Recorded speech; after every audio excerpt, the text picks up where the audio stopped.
প্রিয় শিক্ষার্থী, আমরা আজ প্রফেসর শঙ্কু থেকে কিছু মূল্যবান প্রশ্ন এবং তার উত্তর, মূল্যবান প্রশ্ন বলা যেতে পারে না, এখানে কিছু তথ্য আপনাদের সামনে উপস্থাপিত করছি। আশা করি এর মধ্যে থেকে একটি প্রশ্ন আসবেই।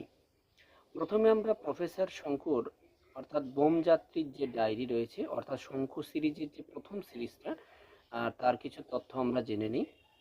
প্রথমে মনে রাখতে হবে বোমযাত্রীর ডায়েরি আছে আশ্বিন কার্তিক অগ্রহায়ণ, অর্থাৎ 1368 বঙ্গাব্দে আশ্বিন কার্তিক অগ্রহায়ণে সন্দেশ পত্রিকায় প্রকাশিত হয়।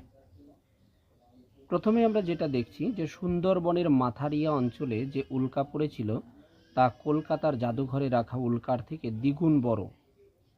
ডায়েরির দাম 20 টাকা দিয়েছিলেন তারক চ্যাটার্যকে লেখক। খাতার লেখাগুলি প্রথমে অর্থাৎ খাতার যে ডায়েরির যে লেখাগুলি ছিল প্রথমে ছিল সবুজ, তারপরে লাল, তারপরে নীল, তারপরে হলদে রঙে পরিণত হয়েছিল।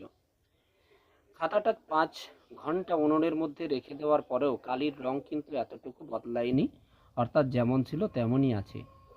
গল্পকথ খাতায় পড়ার কাজ শুরু করেছিল জানুয়ারি মাসের 1 তারিখে। এটা কিন্তু মনে রাখবেন যে গল্পকথ খাতায় পড়ার কাজ শুরু করেছিলেন 1 জানুয়ারি। প্রহ্লাদ 27 বছর ধরে শঙ্কুর সাথে রয়েছে, অর্থাৎ শঙ্কুর বাড়িতে চাকরের কাজ করছে।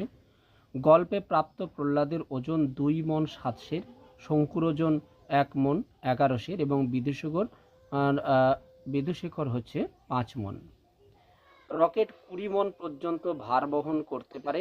11 জানুয়ারি বিদুশেখর কলকবজা খুলে পরীক্ষা করা হয়েছিল। আশ্বিন কার্তিক মাসে উল্কা দেখার প্রসঙ্গ রয়েছে, শঙ্কু 8-10টা উল্কা দেখেছিলেন।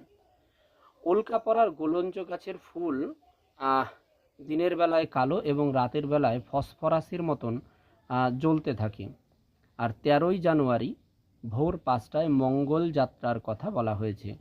রকেটে যাত্রী সহ মালপত্র নিতে ওজন ছিল, রকেটে যাত্রী সহ মালপত্রের ওজন ছিল 15 মণ, বিশ্বের 3 ছটাক। রকেট 1 মণ বটিক ইন্ডিয়া নেওয়া হয়েছিল, বটিক ইন্ডিয়া, যার একটি বড়িতে, এটি মূলত একটি হোমিওপ্যাথিক বড়ি, এই বড়িটিতে 24 ঘন্টা খিদে তেষ্টা গায়েব হয়ে যায়। মঙ্গলের নদীর জলটা ছিল স্বচ্ছ পেয়ারার জলির মতন। গবাক্ষ কথার অর্থ হচ্ছে সৌরজগতের